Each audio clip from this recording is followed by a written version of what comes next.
Hello, അങ്ങനെ ഡ്യൂട്ടിയൊക്കെ കഴിഞ്ഞ് വീട്ടിലെത്തുമ്പോഴത്തേക്ക് ഇതാ കുറച്ച് ചെമ്മീൻ കിട്ടിയിട്ടുണ്ടായിരുന്നു കേട്ടോ. അപ്പം ഞാൻ തന്നെ കറി വെക്കണമെന്ന് നിർബന്ധം ആയതുകൊണ്ട് തന്നെ ഞാൻ അത് ക്ലീനാക്കി മാത്രം ക്ലീനാക്കി വെച്ചിട്ടുണ്ടായി കേട്ടോ നേരത്തെ. അതുകൊണ്ട് എളുപ്പമായി. അപ്പോൾ ഒരു ചീനച്ചട്ടിയിലേക്ക് കുറച്ച് വെളിച്ചെണ്ണ ഒഴിച്ചിട്ട് അതിനകത്തേക്ക് കടു പൊട്ടിക്കണം. കടു നിർബന്ധമൊന്നുമില്ല ഇങ്ങനെ വെക്കണ കറിക്ക്, എന്നാലും ഇരിക്കട്ടെ അങ്ങോട്ട്.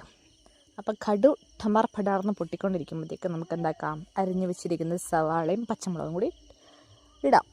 അപ്പോൾ നമ്മുടെ കൈ സഹായത്തിന് ഒരാളും കൂടി ഉണ്ട്. അപ്പോൾ ക്ലിയർ ഇല്ല കേട്ടോ, വീഡിയോ അവിടെ വെച്ച സമയത്ത് കുറച്ച് ക്ലാരിറ്റി കുറവുള്ളതുകൊണ്ട് ഞാൻ വിചാരിച്ചു പിന്നെ അങ്ങനെ വീഡിയോ എടുത്തിട്ട് കാര്യമില്ല. ഒട്ടും ക്ലിയർ കിട്ടുന്നില്ല. രാത്രിയാകുമ്പം നമ്മുടെ ഓപ്പോസിറ്റാണ് ലൈറ്റ്, അതുകൊണ്ടായിരിക്കും ചിലപ്പോൾ അങ്ങനെ. അപ്പോൾ ഞങ്ങളാണ് 1, 2, 3 പറഞ്ഞ് ഞാൻ അവളോട് പറയായിരുന്നു ഇതൊക്കെ കണ്ട് പഠിക്കി, കറിയൊക്കെ വെക്കാനല്ലേ പിന്നീട്. പക്ഷെ അപ്പോൾ കുറച്ചൊക്കെ അറിഞ്ഞിരിക്കുന്നത് നല്ലതായിരിക്കും. എന്നാലും ഒരുവിധം ചെയ്യുന്നുണ്ട് കേട്ടോ, ഇപ്പോൾ കുഴപ്പമൊന്നുമില്ല. അങ്ങനെ ഞങ്ങൾ രണ്ടാളും കൂടി സവാളയൊക്കെ ഒന്ന് ചുവന്ന് വന്ന ശേഷം തക്കാളി ഇട്ടിട്ടാ, ഒരു വലിയൊരു തക്കാളി ഒരെണ്ണം ഇട്ട് അതും അതിനകത്തേക്ക് മിക്സാക്കിയിട്ട് നല്ലപോലെ വഴറ്റി കൊടുക്കണം. സത്യം പറഞ്ഞു കഴിഞ്ഞാൽ ഈ കറിയൊക്കെ സിമ്പിളായിട്ട് വെക്കാൻ പറ്റുന്നതാണ്, എല്ലാവരും വെക്കുന്നതുമാണ്. പിന്നെ ഓരോ സ്റ്റൈലിൽ അങ്ങോട്ട് ഉണ്ടാക്കുന്നേ ഉള്ളൂ. പിന്നെ തേങ്ങ വറുത്തരച്ചിട്ട് വെക്കുമ്പോൾ കുറച്ചും കൂടി എന്താ പറയുക, കൊഴുപ്പുണ്ടാവും, നല്ല ടേസ്റ്റും ഉണ്ടാവും. ഇത് ഞാൻ തേങ്ങയൊന്നും ഇപ്പോൾ പാതിരാത്രി ആയതുകൊണ്ട് ചിരകാനും പിടിക്കാൻ നിന്നിട്ടില്ല. ഇനി അതിനകത്തേക്ക് നമുക്ക് ആവശ്യത്തിന് മല്ലിപ്പൊടി 2 ടേബിൾ സ്പൂൺ മല്ലിപ്പൊടി ഇട്ടിട്ടുണ്ട്.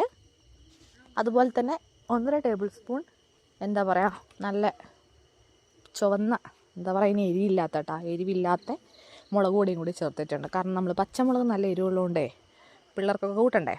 അപ്പോൾ തിളച്ച് വന്ന ശേഷം നമ്മുടെ മെയിനായിട്ടുള്ള ചെമ്മീനിൽ ഞാൻ ലാസ്റ്റ് കുരുമുളകും കൂടി പെരക്കി വെച്ചിട്ടുണ്ട് കേട്ടോ, ഉപ്പും മഞ്ഞൾപ്പൊടി കുരുമുളകും കൂടി.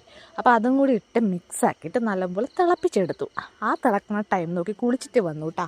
കുളിച്ചിട്ട് വന്നിട്ട് എന്താ പറയുക, രാവിലെ ചോറിനുണ്ടാക്കിയിട്ടുണ്ടായിരുന്ന ബീട്രൂട്ട് തോരനും കുറച്ച് എന്താ ആ മീനിന് പറയുക, കുഞ്ഞ് വേളൂരി മീനും, പിന്നെ എൻ്റെ സ്പെഷ്യൽ ചെമ്മീനും. പിന്നെ ചെമ്മീൻ്റെ കൂടെ തൈര് കൂട്ടാൻ പാടില്ല എന്നൊക്കെ പറയാറുണ്ട്.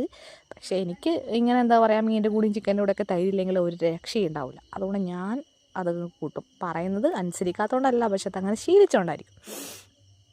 പിന്നെന്താണ്, അങ്ങനെ ഭക്ഷണമൊക്കെ ആസ്വദിച്ച് കഴിക്കണം കേട്ടോ. സത്യം പറഞ്ഞു കഴിഞ്ഞാൽ നമുക്ക് ഈ ചെറിയ എടുത്ത പാത്രം കുറച്ച് ചെറുതായിപ്പോയി, ചോറ് കുറച്ച് കൂടിയിട്ടും പോയി. നിങ്ങൾ ചോദിക്കാറില്ലേ എന്താണ് തടിയേണ്ട രഹസ്യം? ഈ ചോറ് തന്നെ. അപ്പോൾ അതിനിടയ്ക്ക് മൂന്നൂട്ടം വന്നിട്ട് അവനും 2 ഉരുള വാരിക്കൊടുത്ത്, അല്ലെങ്കിൽ അവനെന്താ വെച്ചാൽ രാത്രി കുറേ കഴിഞ്ഞിട്ട് ഫുഡ് കഴിക്കും. ചിലപ്പോൾ നമ്മൾ കിടക്കാൻ നേരത്തെ പറയും വിശക്കുന്നതെന്ന്. അതുകൊണ്ട് അവനും നേരത്തെ കാലത്തേക്ക് കൊടുക്കണം. അപ്പോൾ ഇന്ന് നമ്മുടെ വിശേഷങ്ങളൊക്കെയാണ് കേട്ടോ, ഇത്രയേ ഉള്ളൂ. അപ്പോൾ വീഡിയോ നല്ല രീതിയിൽ സപ്പോർട്ട് ചെയ്യുന്ന എല്ലാവർക്കും നന്ദിയുണ്ട്. അതുപോലെ തന്നെ നമ്മളെ വീഡിയോ ഇഷ്ടപ്പെടാത്തവർക്കും ഒരുപാട് നന്ദിയുണ്ട്. ഇഷ്ടമില്ലെങ്കിലും അവർ കമൻറ്റ് ചെയ്യുന്നുണ്ടല്ലോ എന്നുള്ളതിലാണ് കാര്യം കിടക്കുന്നത്. അപ്പോൾ എൻ്റെ ചെമ്മീൻ കറി ഇങ്ങനെയാണ്. നിങ്ങളെ കറിയൊക്കെ ഞാൻ പിന്നീട് നിങ്ങളെ വീഡിയോ ഇടുന്ന സമയത്ത് കണ്ടോളാം. Tata by.